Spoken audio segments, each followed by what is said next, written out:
এটা মূলত বাঙালি সংস্কৃতি, এটা ইসলামী সংস্কৃতির অংশ না। কেউ বলছে না যে এটা মূলত জায়েজ না জায়েজ, এমন ব্যাপার নাই। কেউ হারাম মনে করেন বলে আমরা জানি না, এখানে হারাম হওয়ার কিছু নেই, কারণ এখানে আমাদের যত প্রপস আছে হালাল। আমরা যারা উপস্থিত হয়েছি নারী পুরুষের এখানে অবাধ কোনো মিশ্রণ নেই মিছিলে, কাজে এটা হালাল। না না, হঠাৎ না, গত বছর খুব চমৎকারভাবে এই আয়োজন হয়েছে এবং এই বছর হচ্ছে এবং পরবর্তী বছর ইনশাল্লাহ আরো বড় করে হওয়ার পরিকল্পনা আছে আমাদের। আমরা চাই মূলত শুদ্ধ ধারার সংস্কৃতি, সুস্থ সংস্কৃতি বাংলাদেশে ছড়িয়ে যাক, বাঙালির মূল ঐতিহ্যগুলো ছড়িয়ে পড়ুক। মূলত আমরা এই দিনটাকে মানে অপসংস্কৃতি দিয়ে উদযাপন করি, সেই জায়গাটা থেকে সরে আসুক বাঙালি, সেটা আমরা চাই। আর এই উদ্যোগটা মূলত এই জন্যই, অনেক কিছুর সাথে মুসলমানদের সম্পর্ক আছে আবার নাই, সেটা ডিপেন্ড করে। এখানে এটা মূলত বাঙালি সংস্কৃতি, এটা ইসলামী সংস্কৃতির অংশ না। কেউ বলছে না যে এটা মূলত জায়েজ না জায়েজ, এমন ব্যাপার নাই। আমরা অনেক কিছুই করি যেগুলো সবকিছু কোরআন হাদিসে থাকে না, তাই না? সো এই দিনটাকে যেভাবে উদযাপিত হয় মূলত প্রতি বছর, অনেক আগে থেকে যেটা উদযাপিত আমরা ছোট সময় থেকে দেখে এসেছি বা যুগের পর যুগ 1990 সাল থেকে উদযাপিত হয়।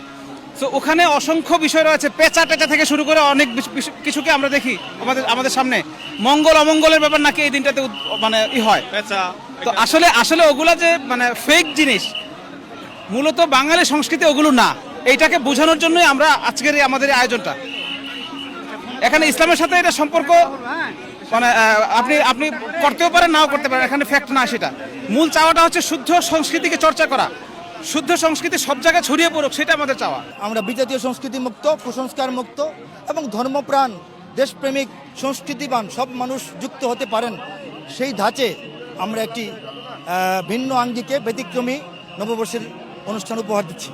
আমাদের অনেক সাংস্কৃতিক সংগঠন এখানে আমাদের সঙ্গে যুক্ত আছে, শিল্পী গোষ্ঠী আছে, কবি, শিল্পী, লেখক, সাহিত্যিক, প্রকাশক, ডিজাইনার, তারপর গ্রাফিক ডিজাইনার, ক্যালিগ্রাফার, অনেক মানুষ আমাদের সঙ্গে আছেন এবং শ্রেণী পেশা নির্বিশেষে জনগণ আমাদের সঙ্গে আছেন। ইসলামী সংস্কৃতি বাংলাদেশে আলাদা কিছু নয়, এই দেশের মাটি মানুষের সংস্কৃতি ইসলামী সংস্কৃতি। আমরা আমাদের র্যালিতে মসজিদে মিনার রেখেছি, জায়নামাজ রেখেছি, মাথার টুপি রেখেছি।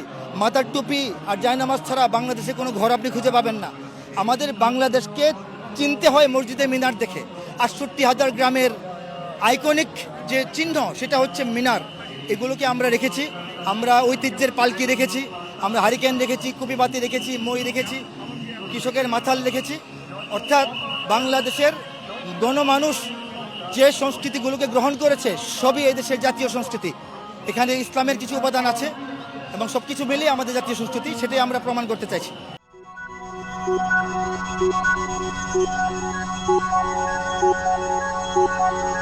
Thank you.